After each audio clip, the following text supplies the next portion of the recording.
Hi guys, welcome back to my channel. Mayam ngasi di among ngapai thongbagi recipe mayam da share tawjarake. Ngapai se yamna hauri. Ahan jingna su chabada ngapai thongba se yam pamna chai hauna. Ado ngapai thongba se hainadaba mi su yauri manam nammena. Ado mayam aina ngasi thongjadoi mong se asmai thongagadi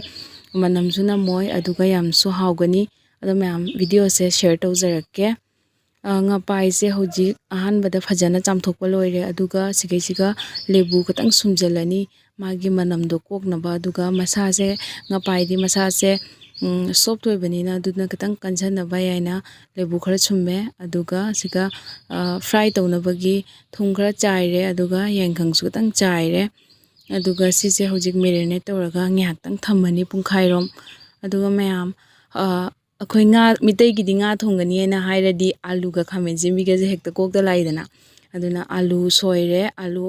अहुम मरी खक सोइरे खामेन जिमबी अहुम खक सोइरे हरी बोका अदुगा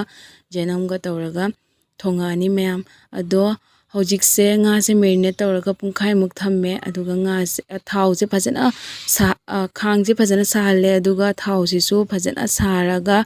हौजिक nga से हपचलनी अदुगा असिसे फजना अनिमक side दा मुनबफो फजना तावरनी अदो ngapai से तावबा मतमदा खरदि पोखाइगले अदो मकु सेंगना खो होद्रगा मकु खरगलम लेहौरदि को अदुसु पोखाइबने अदुगा सुमाइना लेबु सुमजलगा अदुगा थाव तावबा मतमदा थावदा थुम खरा हाना हापगदि असिसे पोखाइदबने अदुगा हौजिक से nga सिंगदो लोइना तावबा लोइरे अदो nga दो लोइना तावबदि उत्रे nga tawba loiraga lemhoba thawduga morokang bakhara hape aduga jenam hapchalle pasforon tablespoon amomo hapani jenam hapaga pasforon se asisu hapchalla su yam haure aduga hojik se phajana mix tawrani aduga 20-30 second muk thamaba matungda pasforon hapaga alu jinga aduga hairi bobto aduga hapchallani phajana mix tawrani makhum khumjallaga minute 3 phajana ngaurani ado ma'am सुमाइना हजिक आलू से मुंग याक्तंग थाव सिगा तावथोनी अदो हजिक सिगा nga से fry तोब लोरगा सिगा लेरे सुमाइना ngapai thongba सिदि nga से खतंग कंझनना फ्राई तोरगदि हावरे nga से मसागी थोतपनिना ने अदुना खतंग फजना खरा कंझनना फ्राई तोरगदि हावरे अदुगा हजिक सिगा फजना ngaktang minute 3 तावरे अदुगा खामेन सिंबी हपचलनी खामेन सिंबी सिसु खतंग सॉफ्ट ओइ थरकपबो फजना सुमाइना मिक्स तौरगा ngौरनी अहानबदगी खामेन सिंबी से हपचलगदी आलू से मुनबदा खतंग कुइ चंगेना खामेन सिंबी से सुमाइना खतंग मतुंगदा तौरगा हापे अदुगा होजिक सिगा येंखंग टेबलस्पून अमा जीरा टेबलस्पून अमा मखाई मोरok टेबलस्पून अमा मखाई दुगगी थुमजे नमगदब चांगदा हापे अदुगा इसिंग असाबा तौरगा फजना mix तौरनी अदुगा सुमाइना ngauringe kansida masla se loina hapchalani sumaina saringe kanda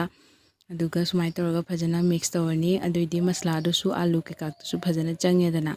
aduna sumaina hojik se phajana hapchalaga mix toraga minute ani hum phajana sohalani ado ma'am मथंग मथंग लोइना उच्चरके ngapai thongbagi se ado ma'am su video se loina yengbiu aduga सुमाइना सोयदन थोंगा जाबिउ फजना सौरे ए मिनिट अनि हुम अदुगा हौजिक से nga सिसु हपचलनी सुमाइना इसिंग यामना हापतिंगे कांदा nga से हपचलगा ngहाक्ता nga सिसु मिनिट अनि रोम थमौरनी अदुइदि मसला सिगा nga से मनुंगदा फजना चंगागा हावरे अदो हौजिक से फजना सुमाइ तौरगा मिनिट अनि मुक थमनी अदुगा इसिंग हापनी मैम मई सिसु मीडियम फ्लेम दा तौरगा थारे मसला हापबनिना जांगना कंझलकनी आइना अदुना मखादा सुनपसलकनी आइना मीडियम फ्लेम दा थारे अदुगा मैम नुक्सा सिसु फजना साबनिना खांगदि दा फजना लंगने मैम अदुगा हौजिक से आलू सिसु मुल्ले सुमाइना सुम मही हापने कांदा सुम आलू से मुल्ले मही हापने कांदा सुमाइना आलू से मुंझलगा थोंगबसिना जांगे अदुगा हौजिक से इसिंग हपचले इसिंग से पुनमगना लिटर अमा खरा हेनगनी अदुमाइना हापे इसिंग जिदि मैमना माइ माइगी अपाम्बा चांगदुगा हापिउ को अदुगा ऐसे यामना सु लांगहलरोय अदु सुमाइ तौर थोंगनी हौजिक इसिंग हापबा मतुंगदा मिनिट 39 फजना सौहलनी ꯑꯗꯣ ꯃꯩꯁꯨ ꯌꯥꯝ ꯀꯟꯗꯕꯤꯗ ꯑꯗꯨꯝ ꯑꯥꯂꯨꯁꯨ ꯃꯨꯜꯂꯕꯅꯤꯅ ꯃꯩ ꯌꯥꯝ ꯀꯟꯅ ꯁꯧꯍꯟꯗ꯭ꯔꯁꯨ ꯑꯗꯨꯝ ꯌꯥꯔꯦ ꯑꯗꯣ ꯑꯥꯂꯨꯗꯣ ꯃꯌꯥꯝꯅ ꯊꯨꯒꯥꯏꯅꯤꯡꯒ ꯇꯥꯔꯒꯗꯤ ꯊꯨꯒꯥꯏꯔꯒ ꯈꯔ ꯍꯥꯞꯄꯤꯔꯣ ꯑꯗꯨꯒ ꯊꯨꯒꯥꯏꯅꯤꯡꯗ꯭ꯔꯒ ꯇꯥꯔꯁꯨ ꯁꯨꯃꯥꯏꯅ ꯈꯥꯃꯦꯟ ꯑꯁꯤꯟꯕꯤꯁꯤꯅ ꯁꯨꯝ ꯃꯥꯒꯤ ꯊꯤꯛꯅꯦꯁꯇꯣ ꯑꯗꯨꯝ ꯂꯥꯛꯑꯅꯤ ꯑꯗꯨꯗꯨꯅ ꯍꯥꯎꯔꯦ ꯑꯗꯣ ꯁꯤꯁꯦ ꯂꯣꯏꯔꯦ ꯃꯌꯥꯝ ꯑꯗꯨꯒ ꯁꯤ ꯐꯥꯏꯅꯦꯜ ꯂꯨꯛꯅꯦ ꯑꯥꯂꯨꯒꯗꯤ ꯊꯨꯒꯥꯏꯗ꯭ꯔꯦ ꯑꯗꯣ ꯃꯌꯥꯝ ꯁꯨꯃꯥꯏꯅ ꯇꯧꯔꯦ ꯉꯄꯥꯏ ꯊꯣꯡꯕꯁꯦ ꯃꯌꯥꯝꯁꯨ ꯁꯨꯃꯥꯏꯅ ꯉꯄꯥꯏ ꯌꯥꯝꯅ ꯍꯥꯎꯅ ꯇꯧꯊꯣꯛꯑꯒ ꯊꯣꯡꯉꯒ ꯆꯥꯕꯤꯌꯨ ꯑꯩꯒꯤ ꯚꯤꯗꯤꯑꯣꯁꯦ ꯄꯥꯝꯕꯤꯔꯒꯗꯤ ꯂꯥꯏꯛ ꯁꯦꯌꯔ ꯁꯕꯁꯀ꯭ꯔꯥꯏꯕ ꯀꯃꯦꯟ ꯇꯧꯕꯤꯔꯝꯃꯣ ꯑꯗꯨꯒ ꯃꯊꯪꯗ ꯀꯩꯀꯩ ꯊꯥꯡꯒꯠꯆꯔꯨꯒꯦ ꯍꯥꯏꯕꯗꯣ ꯃꯌꯥꯝ ꯀꯃꯦꯟꯇ ꯍꯥꯏꯕꯤꯔꯝꯃꯣ ꯊꯦꯡꯛ ꯌꯨ ꯐꯣꯔ ꯋꯥꯆꯤꯡ